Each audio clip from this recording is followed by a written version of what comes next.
মসজিদে যতক্ষণ বসা থাকে এক ফেরেশতা ডাইনে বৈশা চোখের পানি জড়াইতে থাকে, আল্লাহুম্মা গফিরলা, আল্লাহ আরে মাফ করে দেন না। আল্লাহ বলে তোরা তো আইলো গেল কি, আপনার ঘরেই তো বের হইছে,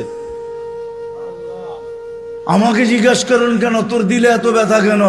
আপনার ঘরেই তো বের হইছে, বন্দা তো আপনারই সৃষ্টির সেরা, তো আপনিই বানাইছেন। ও যদিও না কান্দে তো আমি ওর পক্ষ হয়ে একটু কান্দতেছি, অসুবিধা কি? আরেকজন বলে আল্লাহুম্মা আরহাম আলাইহি, আল্লাহর উপরে দয়া করেন না। আপনার ঘরে বসে রইল, তারপরে যদি দয়া না করেন তো বাজারে গেলে করবেন, ওটা তো দয়ার জায়গাই না। কি করে না করে না দোয়া? যতক্ষণ মসজিদে বসে থাকে আরেকজন নামাজের সওয়াব লিখতে থাকে। আল্লাহ বলে ঘুমায় তো রইল, তুই নামাজের সওয়াব লেখোস না কেন? ঘুমাইলো তো আপনার বাড়িতেই ঘুমাইছে, আর কোথায় ঘুমাইছে? সওয়াব লিখবো না তো লিখবো না কেন? এটাও ফেরেশতা চালায়। আপনি ভাবেন শ্বাস প্রশ্বাস এমনি নেন? কন্ট্রোল রুম আছে, কন্ট্রোল রুম। হ্যাঁ, হাবায়েক ফি আখবারিল মালায়েক কিতাবে আছে, জালালউদ্দিন সুয়ুতি রহমাতুল্লাহ আলাইহি লেখা।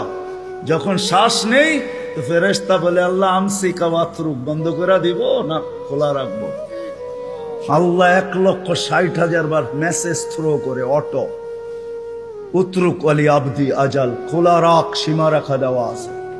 যেদিন সীমা রেখায় আসবে ওই দিন বলবো টানবো তো আর ছাড়তে দিবি না, ছাড়বো তো আর টানতে দিবি না। বিনা দ্বিধায় 1,60,000 বার শ্বাস প্রশ্বাস নিতেছি। আসেন একটু ভাবি।